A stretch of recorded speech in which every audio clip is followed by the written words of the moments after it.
Hello, bonjour Marina, bonjour Nelly. Bonjour, Bonjour, Vous allez bien? ça va? très bien. Bonjour à tous les participants qui nous ont déjà rejoints. Écoutez, ce que je vous propose, c'est qu'on fasse un petit tour de table avant de démarrer ce webinaire sur le Colorado. Et puis ensuite, comme vous pouvez le voir, on est déjà toutes les trois en voyage immersif au Colorado. Donc, on va vous raconter un petit peu les paysages qui se trouvent derrière nous. Alors, moi, je suis Julie, je suis chargée de marketing et communication chez Cercle des Voyages. Et je suis accompagnée de Nelly, qui est représentante de l'Office du tourisme du Colorado en France. Et je suis également accompagnée donc de Marina, qui est conseillère experte États-Unis chez Cercle des Voyages. Et on a également une collaboratrice dans l'ombre, qui est Valentine, donc qui travaille également avec moi au service marketing et qui est donc aujourd'hui modératrice et qui va s'occuper de répondre à vos questions sur le chat qui se trouve donc en bas à droite de votre écran. Eh bien, écoutez, déjà, je tiens à vous remercier pour votre présence et puis je suis vraiment ravie de vous accueillir aujourd'hui. Alors moi, derrière moi, vous pouvez voir Pikes Peak. Donc, c'est une chaîne montagneuse qui se trouve près de Colorado Springs, qui se trouve au sud de Denver. Hein, c'est bien ça, Nelly? C'est ça, on est à peu près à 1 heure au sud de Denver, donc près de Colorado Springs, tu l'as dit, qui est la deuxième plus grande ville du Colorado, et Pikes Peak qui est l'un des et le point culminant en fait de cette région en particulier. On est c'est ce qu'on appelle un 14er localement, c'est-à-dire un sommet de plus de 4200 mètres d'altitude. Impressionnant. Et alors, je suis toi, moi-même près de Colorado Springs, dans un autre endroit qui s'appelle Garden of the Gods, dont je vous reparlerai tout à l'heure. Voilà, un magnifique parc, vous voyez, avec ces formations rocheuses rouges assez particulières. Et toi, magnifique. Marina, tu es au sud-ouest de l'État. Tout à fait. Comme vous pouvez voir juste derrière, le célèbre train à vapeur, hein, le train, bon, j'en reparlerai un petit peu plus tard, mais le train qui part de Durango jusqu'à Silverton, et vous pouvez apercevoir les meilleurs, enfin, tous les paysages en fait hein, du Colorado et qui longe la rivière Animas. Donc vraiment une petite expérience bien sympathique dont je parlerai un petit peu plus tard. Super. Donc aujourd'hui, hein, nous nous rendons dans le Colorado, donc aux États-Unis, au cœur de la chaîne des Rocheuses, dans l'Amérique sauvage.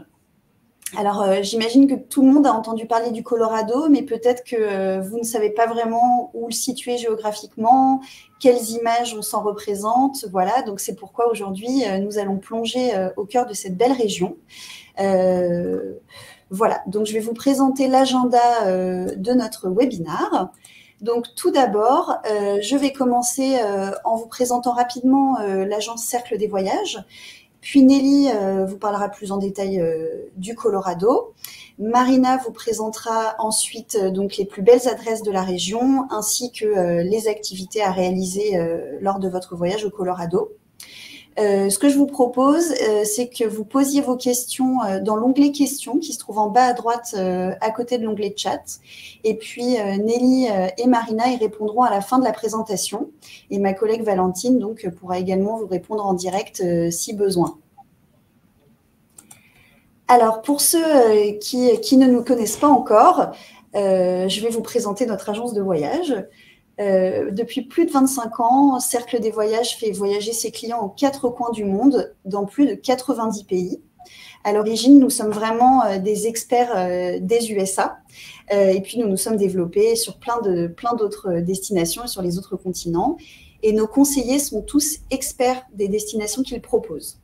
Chez Cercle des Voyages, vous concevez vraiment votre projet de voyage avec un passionné qui est originaire du pays ou bien qui y a vécu. Nous réunissons une communauté de passionnés qui partagent tous une même vision originelle du voyage, qui est celle d'une expérience unique, chargée d'émotions, qui est capable de nous transporter intensément. On dit chez Cercle des Voyages que ce qui fait la valeur d'un voyage, c'est ce que l'on y met de soi. Et c'est pourquoi nous prenons le temps de concevoir avec vous votre prochain voyage, celui qui vous ressemble exactement.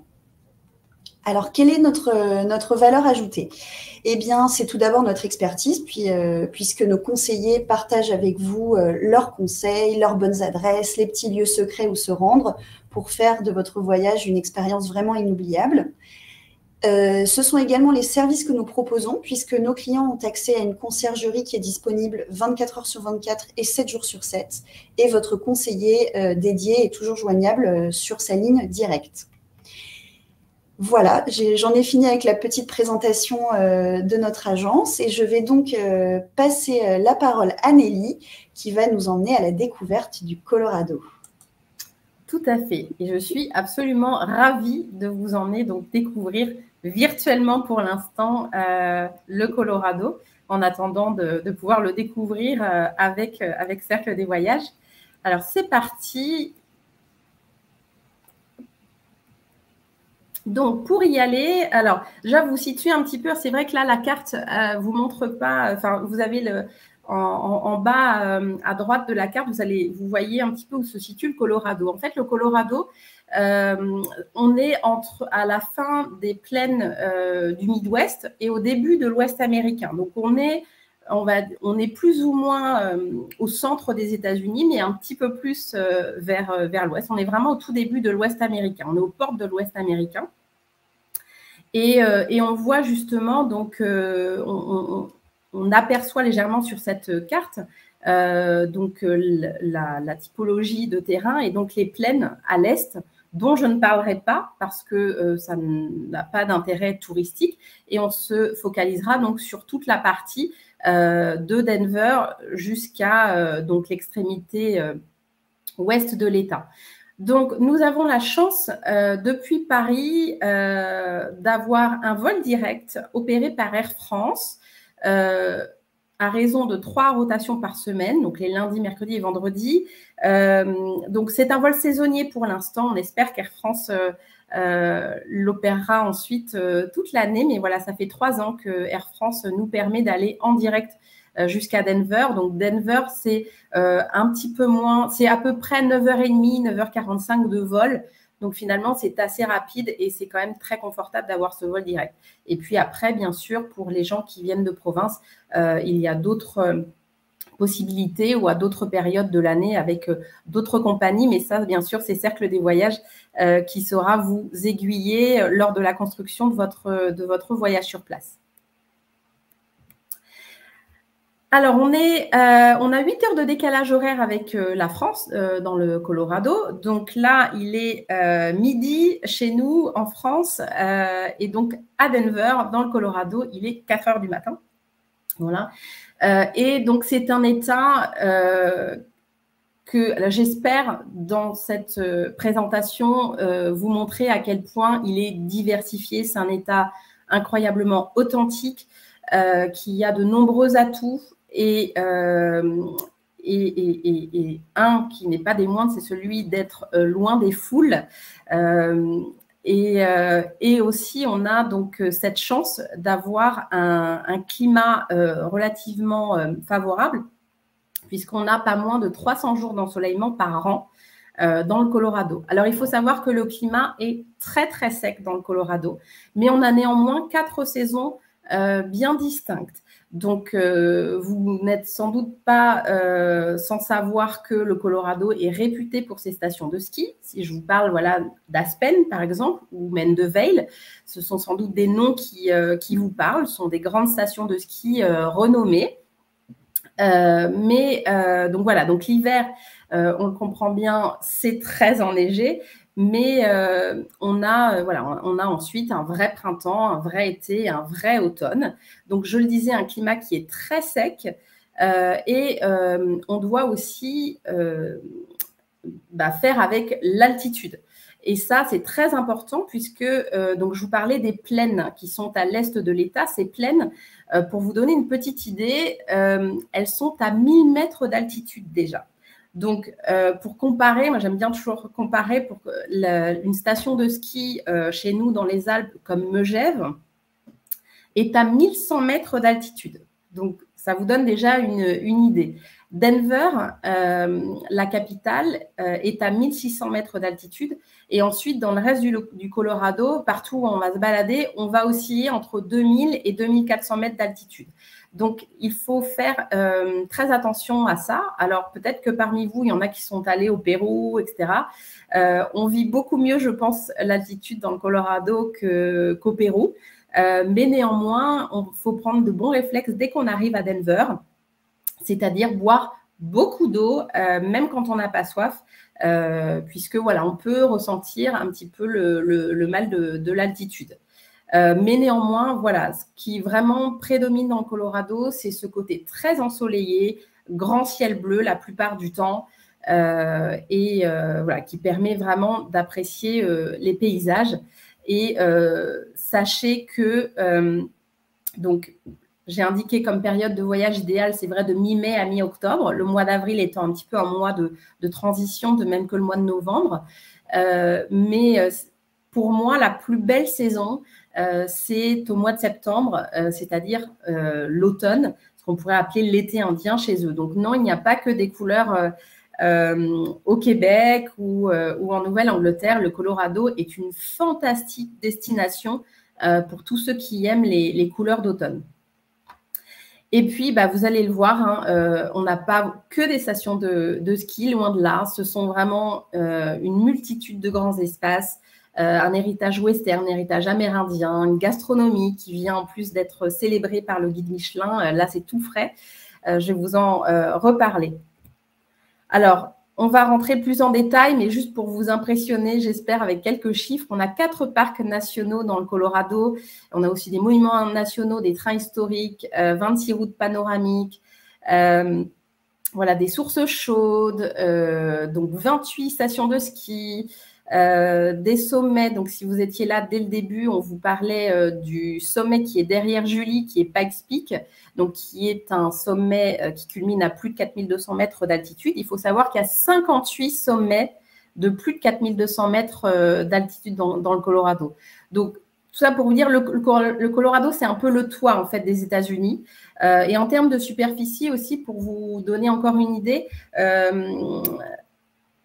si on aplatissait le Colorado, l'État serait aussi grand que le Texas. Voilà. Et puis, on a également donc des villes fantômes, des kilomètres et des kilomètres de rivières et énormément d'animaux. Alors, on va commencer tout de suite avec Denver, qui est donc la capitale. C'est une ville qui est très ouverte sur la nature. C'est une ville qui est jeune, qui est dynamique, qui est incroyablement culturelle, où la gastronomie aussi est très, très importante. Denver, c'est une ville qui a beaucoup changé depuis 10 ans, puisque voilà, il y a différents projets de réhabilitation de certains quartiers ou de certains bâtiments qui ont donné une nouvelle dynamique à la ville. Et Denver, il y a 10 ans, et Denver maintenant, c'est le jour et la nuit. On reste sur une ville à taille humaine, même si dans l'agglomération de Denver, on a un peu plus de 2 millions d'habitants, mais néanmoins, le centre-ville de Denver, tout peut se faire à pied. Et voilà, ça, c'est une de mes recommandations, mais chez Cercle des Voyages, ils savent tout ça, c'est qu'on n'a pas besoin de voiture lorsqu'on est à Denver. On peut, en plus de l'aéroport, aller dans le centre-ville directement grâce à un train, et ça ne prend que 35 minutes. Alors, je vous parle tout de suite voilà, du quartier historique de Denver.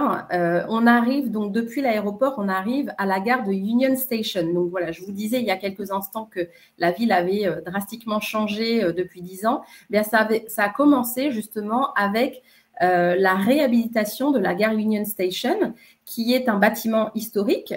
Donc la gare, en fait, elle datait de la fin du 19e siècle, des années 1880. Elle était un petit peu à l'abandon et elle a été entièrement rénovée. Et maintenant, c'est un lieu de vie absolument incroyable. Alors, ça sert toujours de gare puisque vous avez donc à la fois le train de l'aéroport, mais aussi des trains qui passent à l'arrière. Donc, elle sert toujours de gare, mais vous y trouverez aussi des restaurants, des boutiques, des bars. Il y a même un bar à cocktail sur la mezzanine et même un hôtel dont les chambres rappellent les wagons couchettes de certains trains mythiques comme l'Orient Express. Et de Union Station ensuite, donc vous pouvez partir explorer ce quartier qu'on reconnaît très facilement à son architecture puisqu'on est sur des bâtiments qui ne sont pas très élevés, hein. On a en général 3-4 étages maximum et ce sont des bâtiments en majorité en briques. Donc, c'est un quartier très agréable. Vous allez y trouver Larimer Square, qui est une petite rue piétonne bordée de restaurants, de boutiques. Vous avez aussi 16th Street Mall, donc la 16e rue, qui est l'artère principale commerçante de Denver, qui est desservie par des navettes gratuites. Si vraiment, vous n'avez plus envie de marcher, vous pouvez toujours prendre ces navettes, sachant que cette avenue, elle fait environ 2 km de long. Et puis, vous allez trouver aussi dans ce quartier le fameux magasin emblématique Rockmount Ranchwear, où vous allez pouvoir vous acheter des Santiago, des chapeaux de cow-boy et les fameuses chemises aussi de cow-boy. Alors, pour la petite histoire, ce magasin, donc, qui est un magasin historique de la ville, le fondateur, donc c'est un magasin familial, hein, à l'heure actuelle, c'est son petit-fils qui tient la boutique, mais donc son grand-père est la personne qui a inventé les chemises à boutons pression pour les cow-boys. Alors, je vous le disais, Denver, c'est une ville incroyablement culturelle. Vous y avez de nombreux musées. Vous avez notamment le Denver Art Museum, dont toute une partie a fait l'objet d'une très, très grosse rénovation avec une belle collection d'art amérindien, notamment. Vous avez aussi le Kirkland Museum, que j'aime beaucoup personnellement, qui est un plus petit musée sur à la fois l'art décoratif, mais aussi sur les œuvres de Vance Kirkland, donc un artiste qui n'est pas natif de Denver, mais qui a longtemps vécu. Et puis, vous avez également le musée Clifford Steele ou encore le History Colorado Center, qui est un musée interactif très intéressant sur l'histoire du Colorado. Alors, ce n'est pas du tout un musée poussiéreux. Si vous connaissez les États-Unis, vous savez que là-bas, ils font généralement des musées qui sont très ludiques, très interactifs. Et là, c'est vraiment se plonger dans l'histoire du Colorado, mais de manière ludique, donc avec les mines d'or, avec le fleuve Colorado, avec les stations de ski, etc. Donc, c'est vraiment un très chouette musée. Mais l'art est partout à Denver. Il y a beaucoup de sculptures un petit peu partout dans la ville, à l'image de notre mascotte, cet ours bleu qui est à côté du centre de congrès. Et vous avez également du street art dans le quartier de Reno. Le quartier de Reno, c'est aussi un exemple de la transformation de Denver ces dernières années, puisque le quartier de Reno était un quartier un petit peu laissé à l'abandon, un peu industriel, et était totalement transformé. Donc, vous y avez maintenant, encore une fois, des restaurants, des boutiques, des bars, des clubs de jazz, etc. Et puis, vous avez donc toutes ces fresques murales.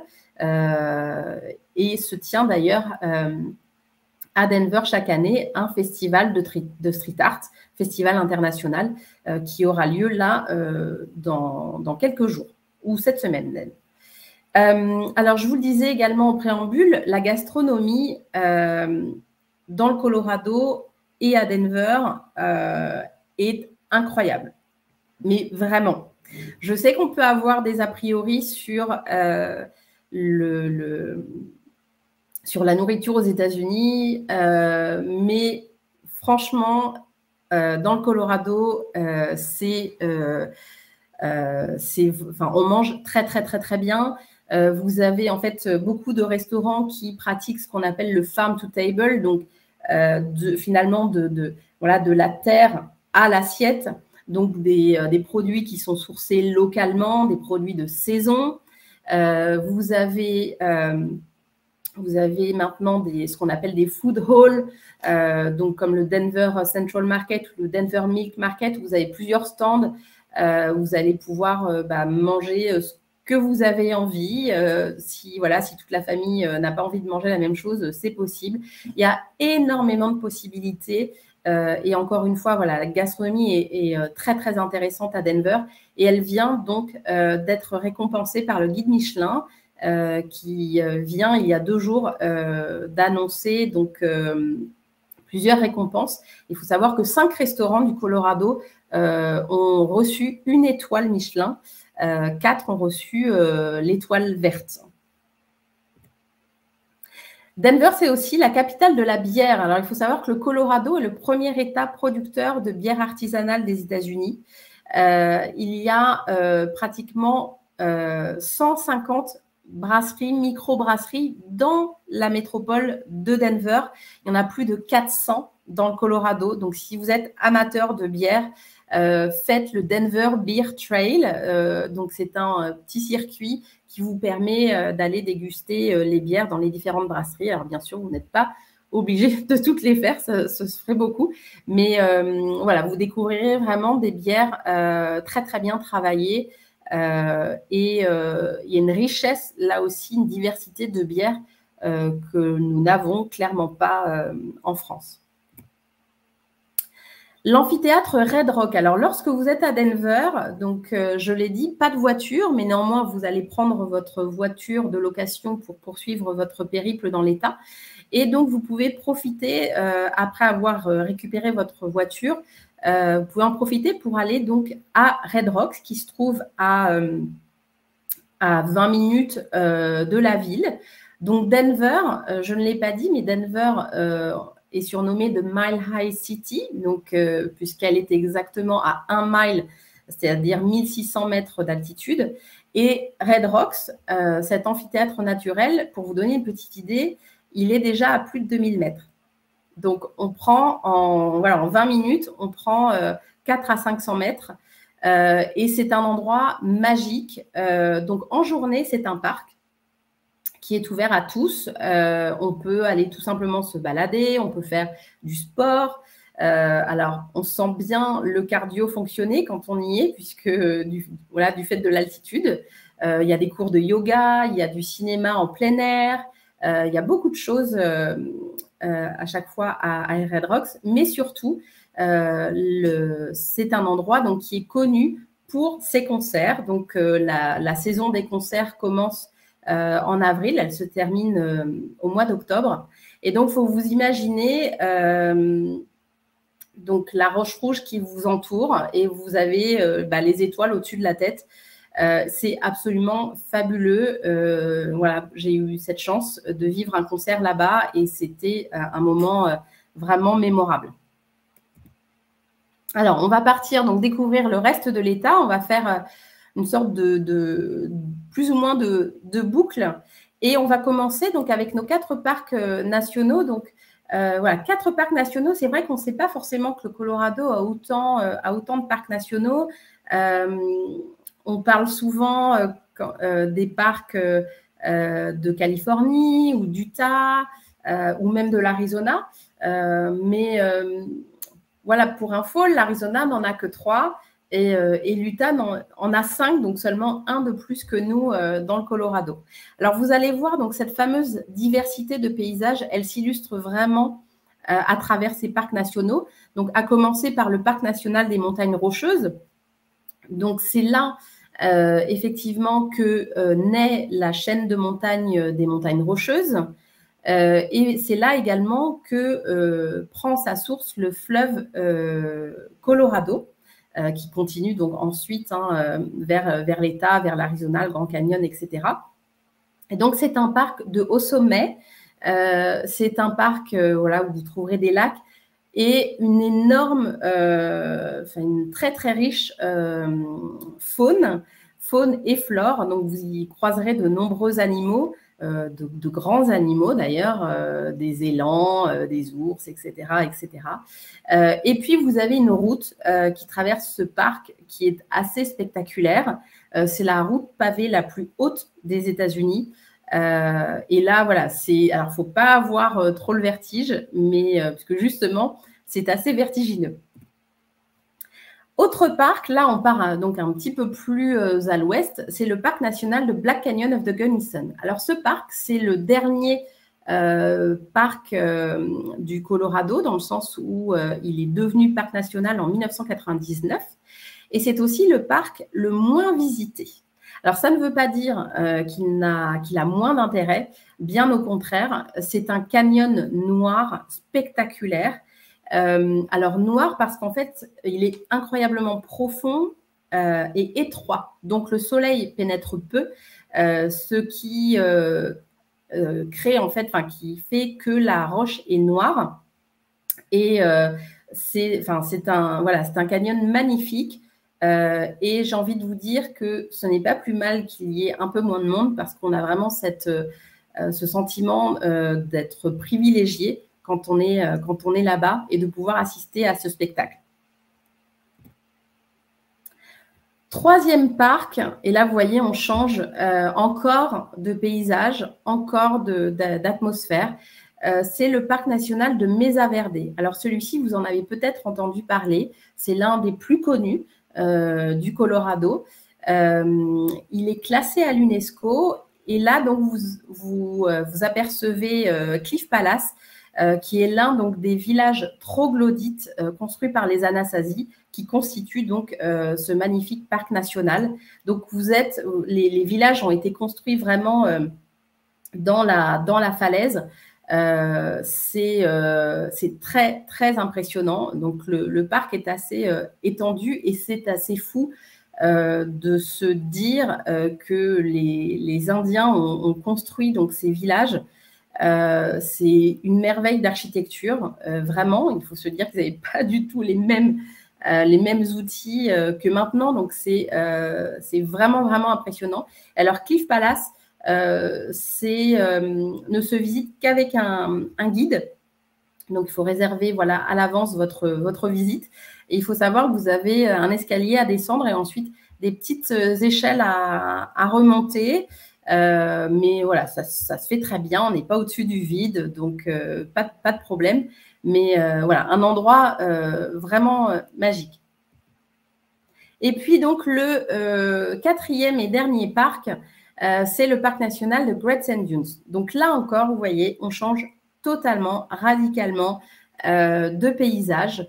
Il s'agit des plus hautes dunes d'Amérique du Nord. La plus haute culmine à 225 mètres d'altitude. Et bien sûr, puisque nous sommes dans le Colorado, les montagnes ne sont pas loin néanmoins. Donc, vous apercevez à l'arrière les montagnes sangrées des cristaux.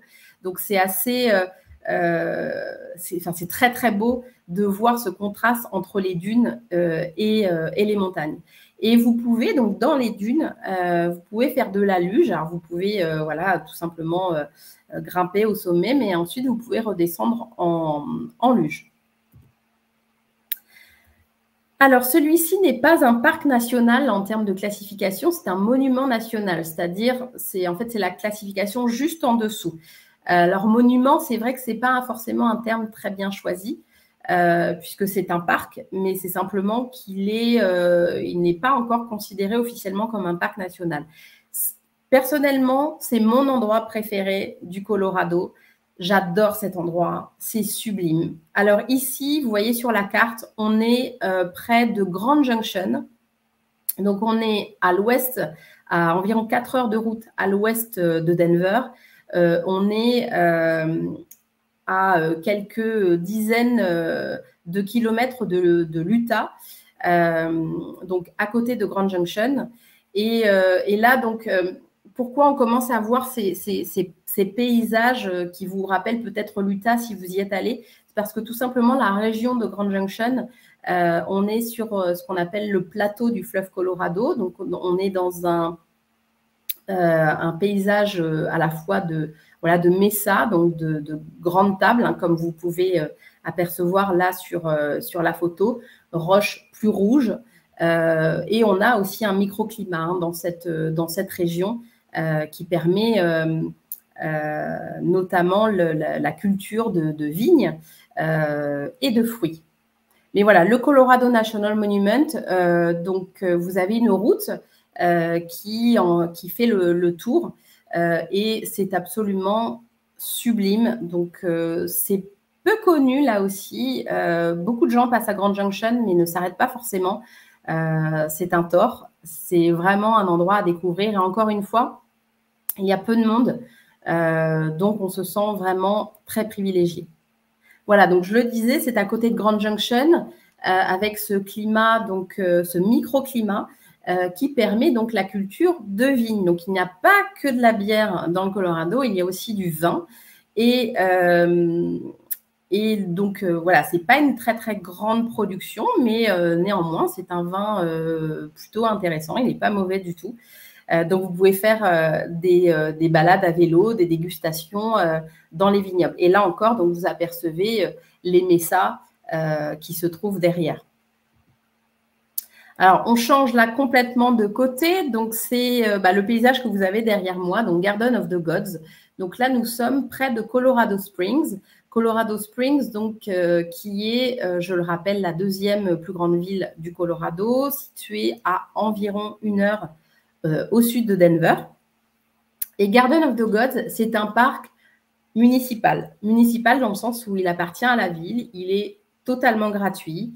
Donc, les gens, ils vont, les habitants de Colorado Springs, ils vont pour promener leurs chiens, pour faire leurs 10 000 pas quotidiens.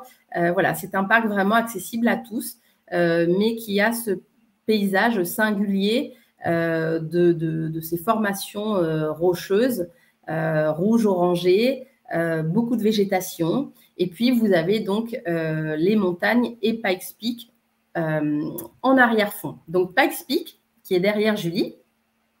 Pikes Peak, c'est donc le point culminant de la région de Colorado Springs.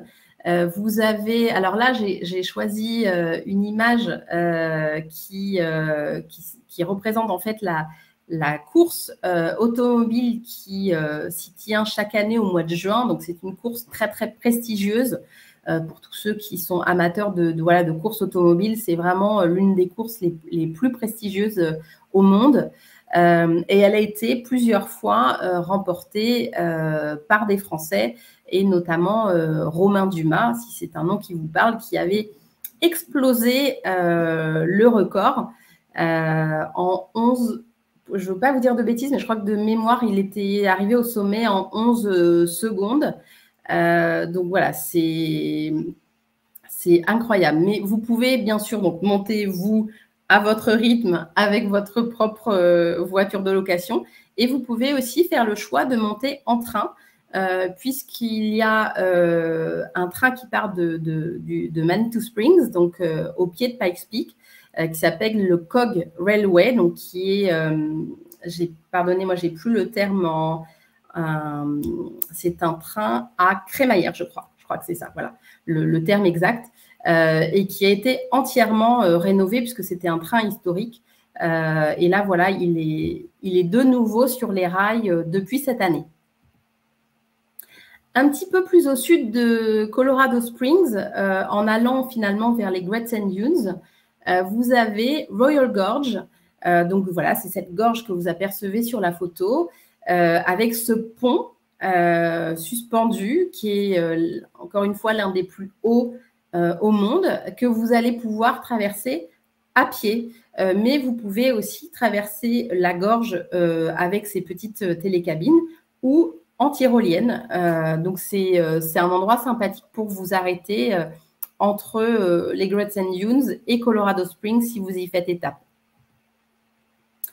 Donc, je vous le disais, on a 28 stations de ski dans le Colorado. Donc, parmi elles, Aspen, Vail pour les plus connus, Steamboat Springs, Breckenridge, Telluride, etc., etc. Et ce qui me permet, vous allez peut-être trouver la transition bizarre entre les stations de ski et l'héritage western. Mais finalement, non, vous allez tout de suite comprendre pourquoi je fais ce lien. C'est, voilà, il faut remonter un petit peu donc, dans l'histoire du Colorado. Donc, le Colorado est né véritablement, alors non, il est né, pardon, avec les Amérindiens qui furent vraiment les premiers habitants de l'État, mais le Colorado s'est ensuite développé grâce à la ruée vers l'or. Donc, voilà, 19e siècle, les gens arrivent de toutes parts pour trouver de l'or et c'est ce qui va donc faire prospérer la région, ce qui va développer des villes, les chemins de fer, etc., etc. Et donc, il faut savoir que les villes que je vous ai citées avant, qu'on connaît maintenant comme stations de ski, comme Aspen ou Telluride ou Breckenridge, à la base, étaient des villes minières. Donc, ce qui est intéressant, c'est que ce sont des villes qui ont gardé l'architecture de l'époque, le charme vraiment de l'époque, mais qui, après l'arrêt des mines, ont trouvé un autre moyen de prospérer à travers le tourisme et à travers le ski. À l'inverse, vous avez aussi de très nombreuses villes qui, lorsque les mines se sont arrêtées, ont vu leur population partir ailleurs et sont devenues des villes fantômes. Donc, c'est pour ça qu'il y a à peu près 1500 villes fantômes dans le Colorado. Voilà, donc je parlais d'Aspen. Donc, c'est vrai qu'Aspen a cette image de station de ski extrêmement huppée, où toutes les stars viennent en hiver. Mais il faut savoir qu'Aspen, hors saison de ski, est vraiment une ville extrêmement charmante. C'est très, très joli, Aspen. Comme je vous le disais, ça a gardé l'architecture du 19e siècle. Le centre est piéton, vraiment très joli, très fleuri. Et surtout, voilà, vous avez les montagnes tout autour. Donc, vous avez plein de possibilités d'activités de plein air à Aspen au printemps, en été ou en automne. Et vous avez notamment, à 15 minutes de là, vous avez les Maroon Bells. Donc, les Maroon Bells, ce sont les deux sommets que vous apercevez au fond sur la photo. Ce sont deux pics jumeaux. Et ces pics donc, sont entourés d'une sorte de réserve naturelle extrêmement protégée. Donc voilà, l'accès est restreint et limité pour éviter qu'il y ait trop de monde. Mais il faut savoir que ce sont les deux pics montagneux les plus photographiés aux États-Unis. Breckenridge, voilà encore un exemple d'une ancienne ville minière devenue elle aussi restée une charmante petite ville et devenue aussi station de ski. Telluride également, autre exemple. Là, on est plutôt au sud-ouest de l'État. Et Telluride, il faut savoir que l'été s'y déroule de très, très nombreux festivals, notamment festivals de cinéma, mais aussi festivals musicaux, de jazz, de blues, de bluegrass, etc., etc. Donc, c'est une ville qui bouge énormément.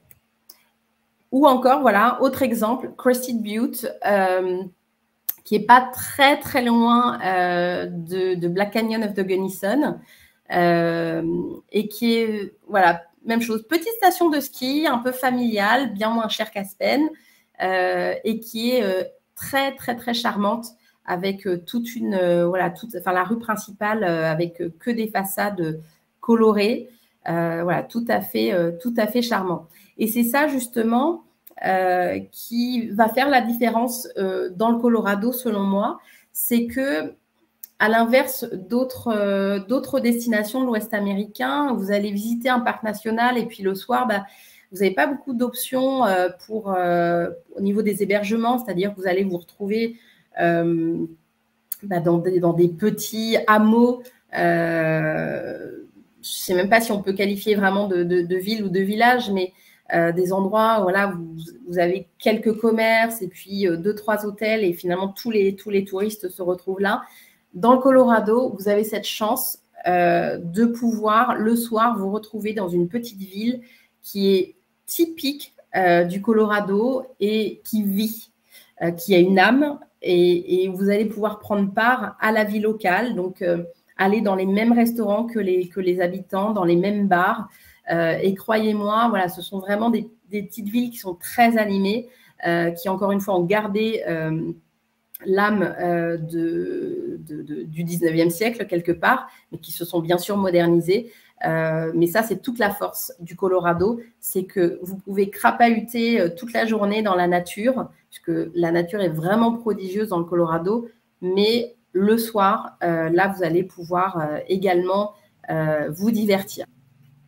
Alors, j'enchaîne avec les trains historiques. Donc, Marina a mentionné le train donc, qui relie Durango à Silverton, que vous voyez également à l'image. Donc, il y a 7 trains historiques dans le Colorado. J'ai parlé tout à l'heure du Pikes Peak Cog Railway, donc à Pikes Peak. Mais vous en avez un à Royal Gorge, vous avez le Cumbres and Toltec qui est au sud, vous avez celui de Georgetown, mais c'est vrai que celui que l'on appelle donc le Durango and Silverton Narrow Gauge Railroad est le plus connu, et s'il y en a un que vous devez faire, c'est celui-là sans hésitation. Donc, il relie Durango et Silverton. Donc, vous êtes au sud-ouest du Colorado. Silverton, là aussi, ancien camp minier. Donc, ce train, il avait au départ vocation à convoyer donc, les mineurs entre Durango et Silverton, et aussi, bien sûr, à charrier le minerai. Donc, Silverton, en 2023, n'a pas beaucoup changé par rapport au 19e siècle. Vous avez une rue principale qui n'est même pas goudronnée ou à peine, et voilà, quelques rues aux alentours. Le train n'a pas de gare, il s'arrête en plein milieu de la rue, et vous avez des saloons. Donc voilà, c'est assez sympathique. Alors moi, ce que je recommande pour ce train, donc, il faut savoir que le trajet dure 3h30 et comme l'a dit Marina tout à l'heure, il longe la rivière Animas. Vous êtes dans la forêt, les paysages sont somptueux. Néanmoins, je ne conseille pas forcément de faire l'aller-retour en train, ce qui est possible bien sûr, mais je conseille plutôt de prendre la navette depuis Durango jusqu'à Silverton. Là, vous en avez à peu près pour 1h30 par la route.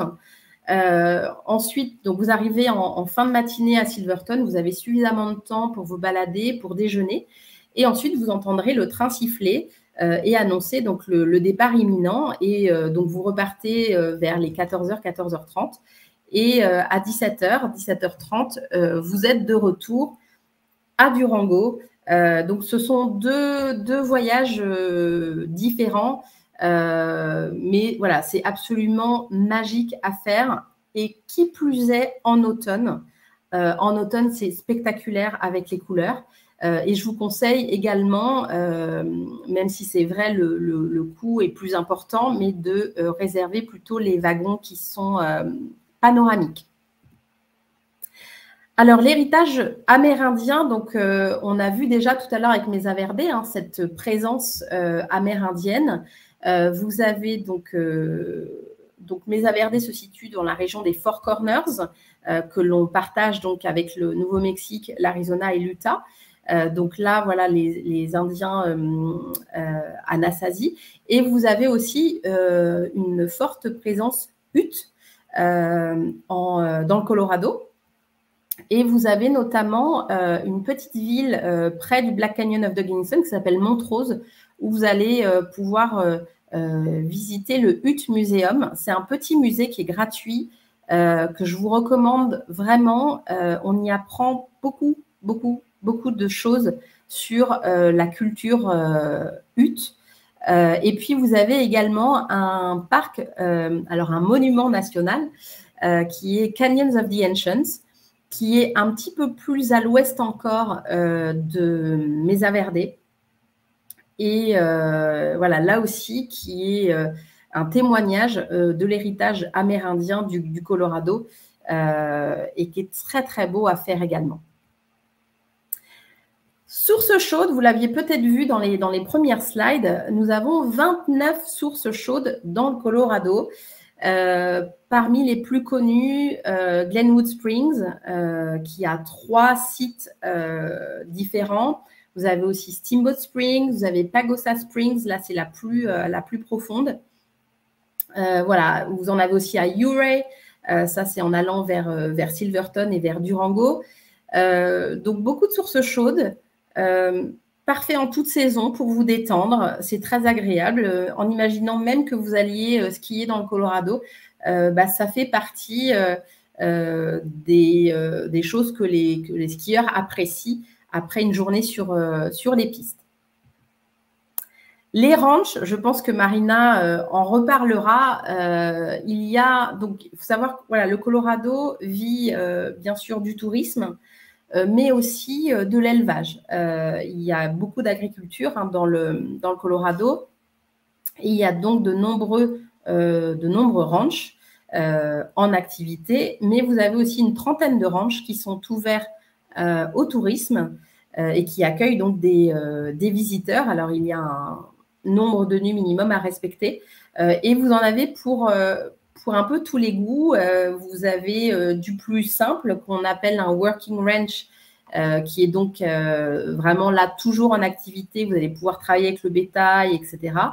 Jusqu'au ranch le plus luxueux qui là est vraiment plus un ranch de détente, de séjour avec parfois la piscine, le spa, mais qui va garder quand même son caractère de ranch. Donc déjà la propriété en elle-même, bien sûr, qui est très typique, les chambres, etc. Et puis, vous aurez bien sûr toutes les activités d'un ranch, que ce soit l'équitation, mais aussi la pêche, le tir à l'arc, etc., etc. Voilà, donc, vous avez, alors oui, je mentionne quand même les bisons. Contrairement aux États plus au nord du Colorado, on a peu de bisons. Dans le Colorado, on en a un tout petit peu à une demi-heure, 3/4 d'heure de Denver. Il y a un endroit où on peut les apercevoir. Et sinon, vous avez un ranch qui se situe près du parc de Great Sand Dunes, qui, lui, a un troupeau de bisons qui s'appelle le Zapata Ranch. Alors, j'espère que vous avez compris qu'avec toute cette diversité de paysages, c'est aussi une incroyable diversité d'activités de plein air qui s'offre à vous dans le Colorado. Donc, ça peut être du paddle, du kayak, de la pêche, de l'équitation, de la randonnée, bien évidemment. Il y a des kilomètres et des kilomètres de sentiers de randonnée, du rafting. On va pouvoir faire du rafting à Glenwood Springs, dont j'ai parlé là il y a un instant, par rapport aux sources chaudes. Vous allez pouvoir aussi en faire à Fort Collins. Vous allez pouvoir en faire à Buena Vista. Voilà, vous avez plusieurs endroits où vous pouvez faire du rafting dans le Colorado. Et c'est accessible à tous, y compris, vous voyez d'ailleurs sur la photo, aux enfants, en général à partir de 8 ans. Du vélo également. Et puis, donc, j'enchaîne avec l'art de vivre. Donc, je vous disais tout à l'heure que le Colorado avait cette force d'être resté très authentique et où vous allez, lors de votre voyage, vraiment pouvoir partager la vie locale. Il y a vraiment une qualité de vie dans le Colorado. C'est aussi pour ça, d'ailleurs, que Michelin a récompensé ces restaurants du Colorado. C'est parce que, si vous voulez, les habitants du Colorado sont conscients qu'ils ont cette nature prodigieuse à leur porte, qu'il faut la préserver. Donc, ils en profitent eux-mêmes, puisque les habitants du Colorado sont tout le temps dehors. Donc, Voilà, sur le toit des voitures, vous voyez les skis l'hiver, et puis l'été, c'est un kayak ou un paddle. Ils passent leur vie dehors. Et après, en fait, si vous voulez, ils ont ce sens du bien vivre qui ensuite touche finalement tous les domaines du quotidien. Et donc, la gastronomie, le fait de bien vivre, de bien manger, de profiter, d'être ensemble, tout ça fait partie vraiment de l'ADN du Colorado. Voilà, j'arrive à la fin de cette présentation. Donc, je vais laisser la parole à Marina. J'espère que je n'ai pas été trop longue, mais voilà, juste pour vous résumer, c'est donc une destination incroyablement diversifiée en termes de paysages, authentique, loin des foules, mais ça ne veut pas dire qu'il n'y a personne non plus, mais c'est vrai que c'est moins visité que d'autres États, et pourtant, vous voyez, il y a énormément de choses à voir et à faire. Et puis, donc, ce climat très, très ensoleillé, très sec, alors là aussi, l'avantage, c'est que vous n'aurez jamais la canicule parce que vous avez toujours l'altitude qui va faire que les températures vont baisser la nuit et le matin aussi. Mais voilà, vous aurez quand même un temps très, très agréable tout au long de la journée. Voilà, à toi, Marina. Merci à tous. Rebonjour tout le monde. Alors moi, je vais d'abord faire un petit focus sur les itinéraires que l'on va pouvoir vous proposer dans le Colorado. Donc, les itinéraires, il faut savoir que sur notre site internet, c'est simplement une vitrine de ce que l'on peut vous proposer. Mais comme vous a dit Julie au début, nous, on fait totalement du sur-mesure. Donc, vraiment, en fonction de vos attentes, de vos envies, on va vraiment construire le voyage de vos rêves et le voyage à votre image. Donc, tout d'abord, on peut vous proposer un petit itinéraire, donc un city break sur Denver. Il y a de quoi faire pour y rester plusieurs jours. Donc, un séjour de 5 nuits à Denver. Donc, vous pourrez longer la plus grande rue commerçante, la 16th Street Mall, pour rejoindre la célèbre gare historique d'Union Station et en profiter pour faire un petit arrêt dans le plus iconique magasin de vêtements western, le Rockmont Ranch Square, où vous pourrez peut-être trouver la paire de Santiago de vos rêves. Sur votre chemin vers le Triangle d'Or, du coup, donc qui est la zone abritant la plus grande partie des musées de la ville, vous croiserez le Blue Bear, la sculpture iconique de la ville qui est un vrai emblème. Et il faut savoir, effectivement, comme vous a dit Nelly précédemment, les gastronomes n'en seront pas en reste, bien sûr, parce que la ville offre un vrai choix de restaurants de toute gamme, aux saveurs variées et authentiques, notamment dans le quartier de Larimer Square et de South Broadway. Et comme vous a dit Nelly également, c'est la capitale américaine de la bière artisanale. Donc, pour les amateurs de bière, vous pourrez profiter, apprécier les nombreuses brasseries de la ville. Alors, c'est une destination qui plaira et ravira petits et grands. Donc, on propose un itinéraire du Colorado en famille, avec tout d'abord commencer l'itinéraire par 3 jours dans la capitale du Colorado, la célèbre ville de Denver, pour poursuivre ensuite par la belle ville de Glenwood Springs, qui abrite la piscine d'eau chaude, la plus grande piscine d'eau chaude naturelle au monde, donc pour un petit bain. Passage à Montrose, Black Canyon de Gunnison et la célèbre ville d'Aspen. Et là, vous arriverez au magnifique parc national de Mesa Verde, classé au patrimoine mondial de l'UNESCO. Donc, vous serez plongé vraiment dans un décor à couper le souffle.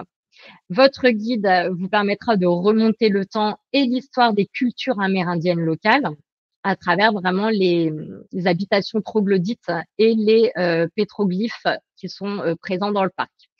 Donc, ce qui est assez sympa, c'est on vous propose de passer vraiment une nuit au sein même du parc pour profiter vraiment des lieux et du splendide paysage.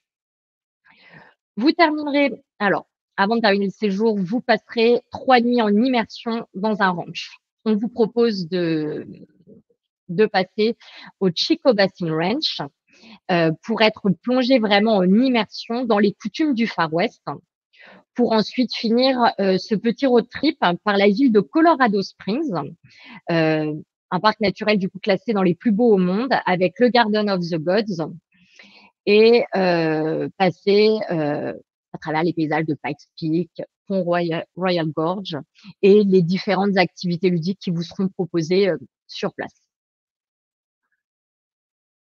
On vous propose un séjour en immersion totale, séjour 100% ranch. Donc, vous commencerez bien sûr à petite arrivée sur Denver, pour ensuite rester 4 nuits dans un ranch, donc dans le Chico Basin Ranch. Donc, ce ranch va vous proposer pas mal d'activités pour être vraiment plongé en immersion et au cœur de la vie du ranch. Donc, vous pourrez tout au long de la journée, en fait, participer aux tâches quotidiennes qui contribuent vraiment au bon fonctionnement du ranch, à travers le travail à cheval en déplaçant un troupeau au lever du soleil, la réparation des clôtures, le travail en magasin. Mais vous vous sentirez vraiment comme un authentique rancher. Vraiment, le but, c'est vraiment un voyage immersif pour que vous puissiez vraiment profiter de la vie du ranch. Et le ranch organise également des expéditions pêche, observation des oiseaux et des randonnées et bien sûr des balades à cheval. Et vous terminerez ce séjour par la splendide ville de Colorado Springs et ses paysages, bien sûr, à couper le souffle. Voilà.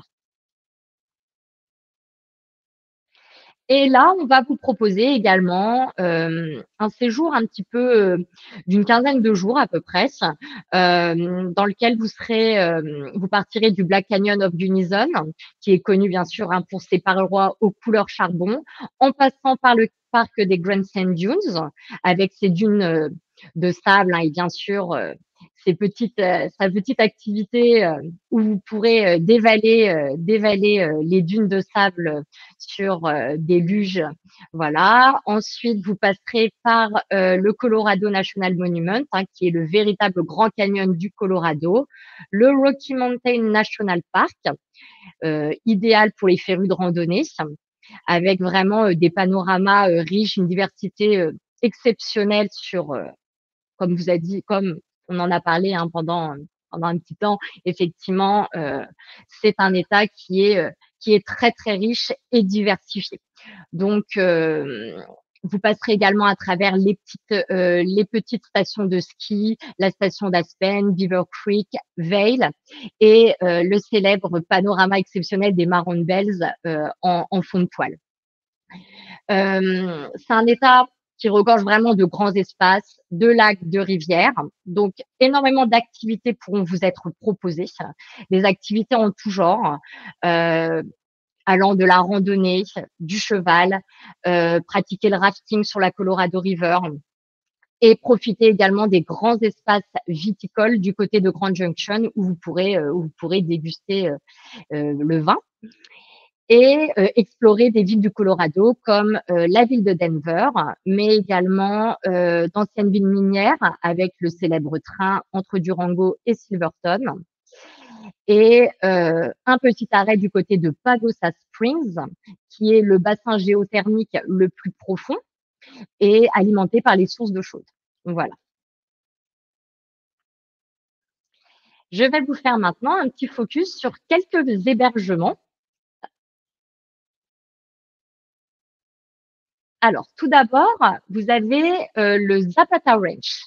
Donc, le ranch, faut savoir que c'est un ranch qui borde le parc national des Great Sand Dunes, qui est le plus récent parc national des États-Unis. Ce ranch abrite un troupeau de bisons qui évolue dans un pâturage de 50 000 acres, ainsi qu'un troupeau de vaches mères, Angus. Le ranch va disposer en fait d'un lodge de 17 chambres qui accueille en fait des personnes souhaitant vraiment avoir une reconnexion avec la nature. Il faut savoir qu'aux Zapata Ranch, vous allez avoir pas mal d'activités qui vont être proposées sur place, allant de l'équitation, découverte de la faune, de la flore, mais également la possibilité de pouvoir participer et découvrir la vie dans un ranch de bétail et de bisons en activité, tout bien sûr en proposant des équipements haut de gamme et une cuisine gastronomique. Donc, on est vraiment sur un hébergement de qualité dans lequel vous pourrez à la fois participer à la vie du ranch, mais également le ranch va vous proposer pas mal d'activités allant du rafting, de l'escalade, des randonnées dans les montagnes, des visites écologiques, de la pêche à la mouche et également des massages vous sont proposés.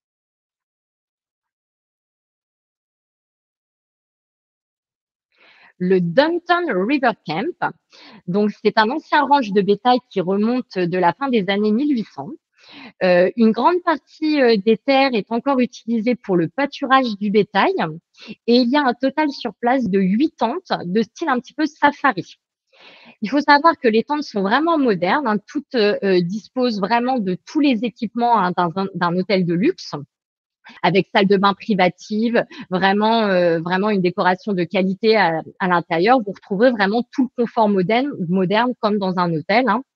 Chaque tente vous avez à disposition pour chaque tente deux VTT qui vous permettra de partir explorer les différents sentiers à proximité de ce camp et pouvoir faire des randonnées incroyables au départ de cet hébergement. Ensuite, le Black Tree Resort.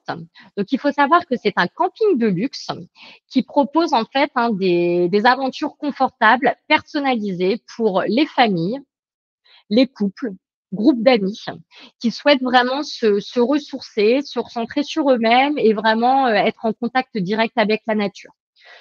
C'est du camping facile et agréable.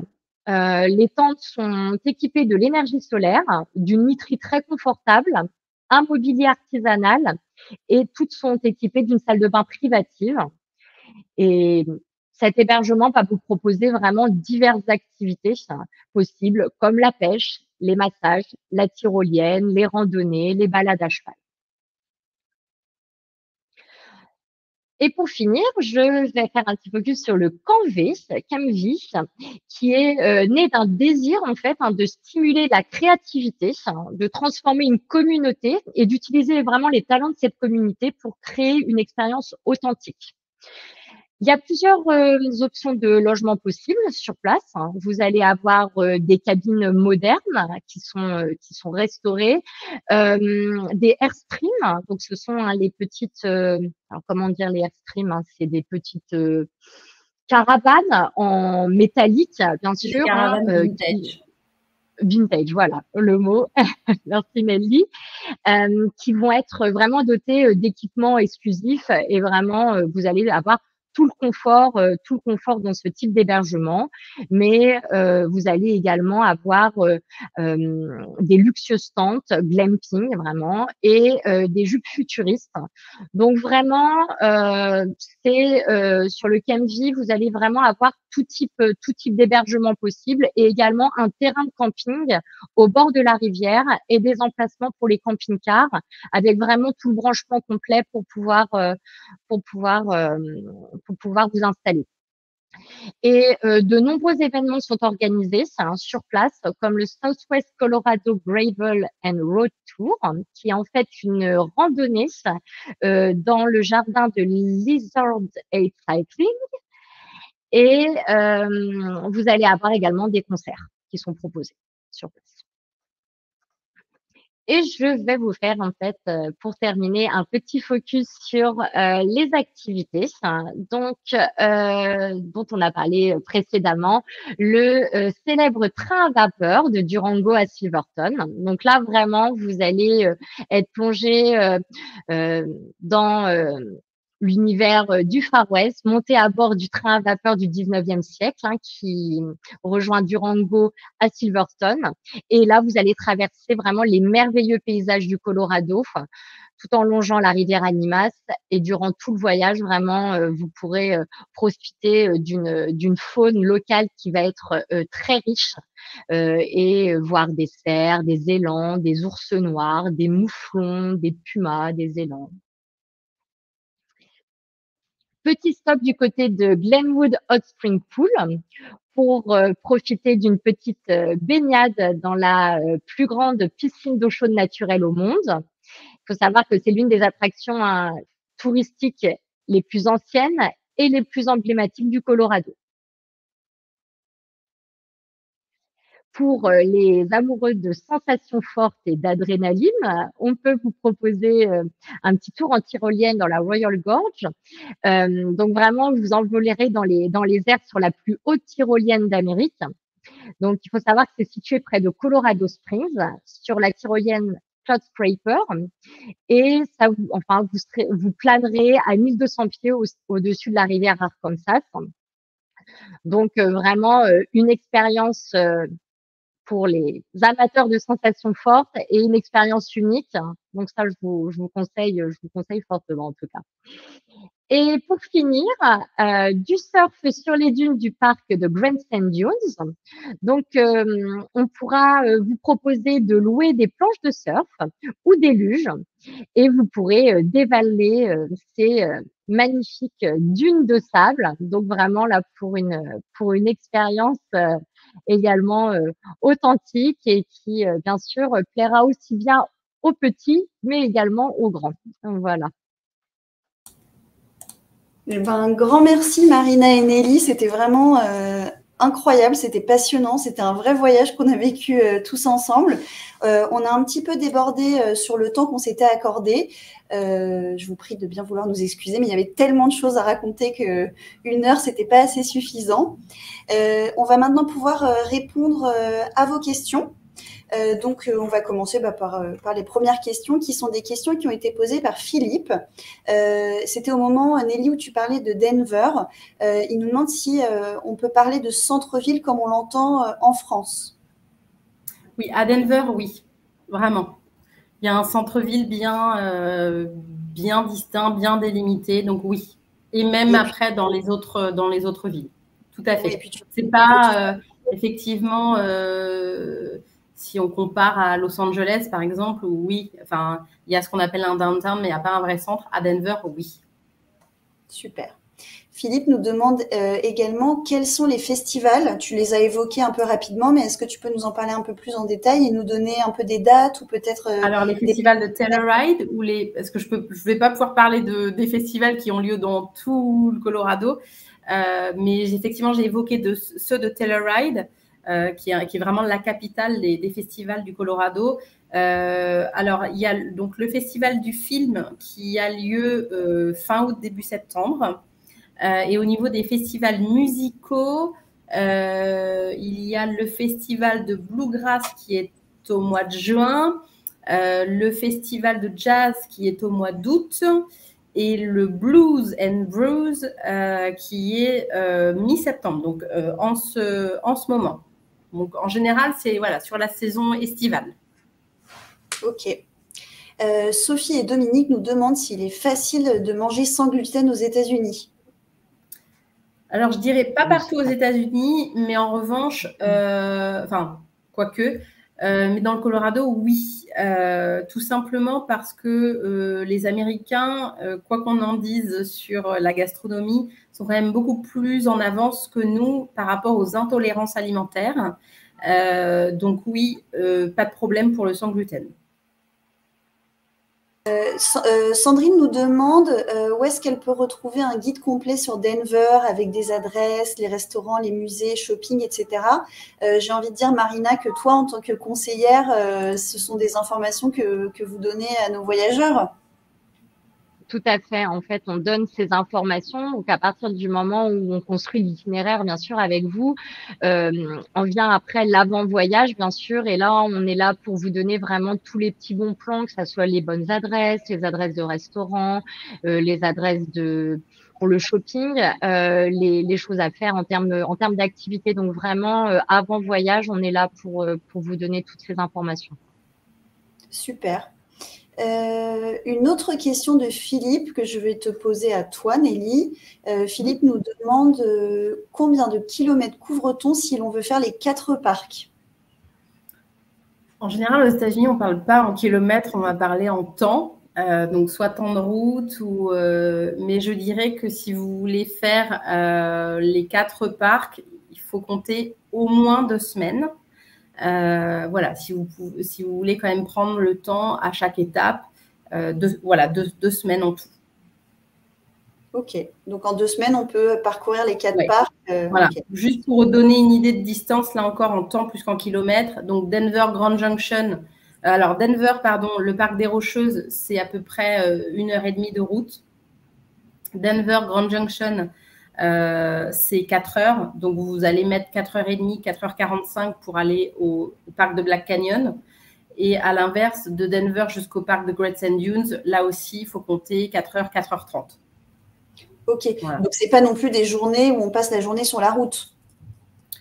Non, il y aura quelques étapes un peu plus importantes peut-être, mais après, on peut toujours un peu couper. Donc, Denver, au parc des Rocheuses, si après on redescend vers Glenwood Springs et Aspen, finalement, je dirais que les étapes, en général, dans le Colorado, c'est entre 2 et 3 heures de route, mais plus près des 2 heures. Donc, on n'a pas, effectivement, on ne passe pas la journée sur la route. Ok, super. Marie-Josée nous demande, tout à l'heure tu parlais des températures, Nelly, elle nous demande quelle température en moyenne fait-il en septembre au Colorado? Alors, encore une fois, c'est toujours très variable, mais en ce moment, il fait, quoique, je ne vais pas vous dire en ce moment parce qu'ils ont eu de la pluie, en moyenne, c'est entre 20 et 25 degrés en journée. Et puis, le matin, le soir, on va dire entre 12 et 15. Ok. Oui, c'est ce que tu disais, c'est que le soir, ça se rafraîchit, mais du coup, c'est plutôt agréable. Ça se rafraîchit toujours. Voilà. C'est pour ça que ça n'est jamais caniculaire, même si en plein été, on peut largement atteindre les 30, voire dépasser les 30 degrés. Ok. Les festivals de jazz, ils se passent à quel moment de l'année? C'est pareil, c'est à la période estivale? Donc, le festival de jazz de Telluride, c'est donc mi-août. Mi-août. Ok. Et d'ailleurs, j'en profite pour te poser la question, Marina. Est-ce qu'on peut passer par Cercle des Voyages pour réserver, par exemple, ces places de concert à Red Rocks?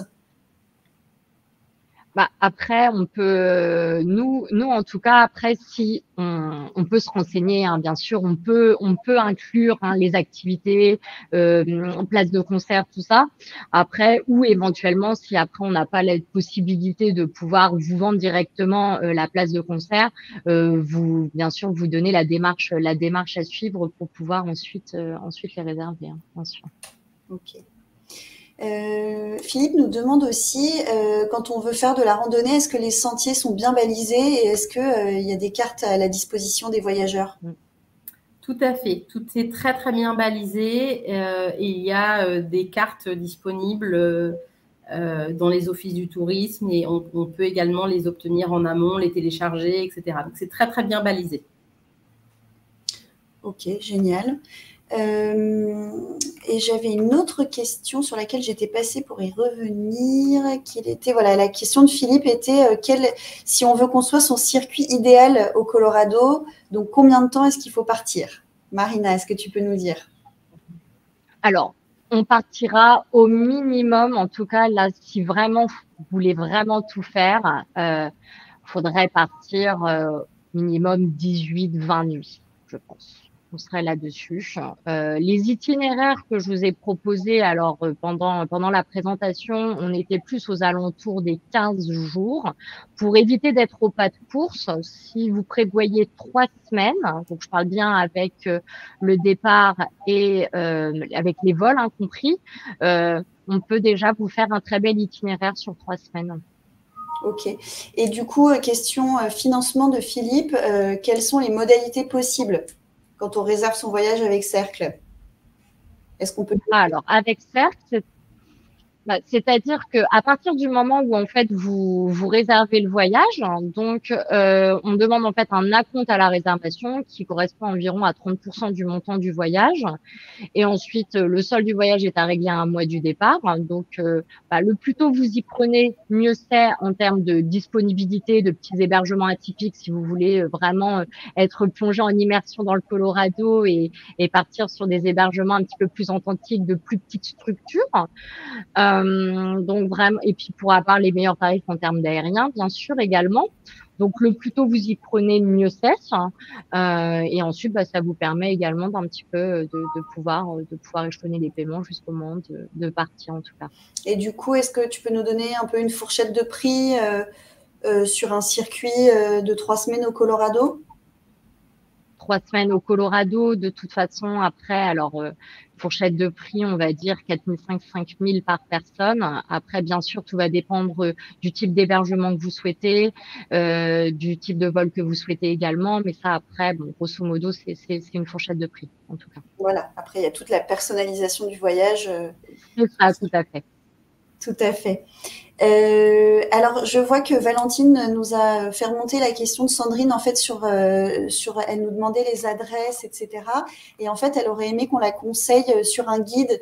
C'est vrai qu'il y a plusieurs, ça arrive souvent, hein, nos voyageurs achètent d'abord un guide, puis ensuite viennent se renseigner auprès d'une agence. Est-ce que Nelly, tu as un bon guide à nous recommander sur le Colorado? Vous avez le guide vert Michelin, vous avez le Petit Futé. Alors, il faut savoir que c'est des guides qui généralement couvrent plusieurs États. Donc, soit ils couvrent les Rocheuses, soit ils couvrent le sud-ouest américain. Mais voilà, je dirais que c'est les deux guides peut-être les plus complets, néanmoins, sur le Colorado. Parfait. Un grand merci. Eh bien, écoutez, je vois qu'il est déjà 13h15. Un grand merci à tous pour votre présence. Merci beaucoup Nelly pour cette magnifique présentation du Colorado. Merci à vous. Et merci Marina pour cette belle présentation également de nos voyages, de toutes les activités et les hébergements qu'on peut proposer au Colorado. Voilà, merci à tous de nous avoir retrouvés pour ce webinaire. On espère vous retrouver très prochainement et guettez bien votre boîte mail car vous pourriez recevoir une petite offre surprise suite à ce webinaire. Je vous souhaite à tous une très très bonne journée et puis à très bientôt. Au revoir tout le monde. Merci à tous. Au revoir. Merci, au revoir.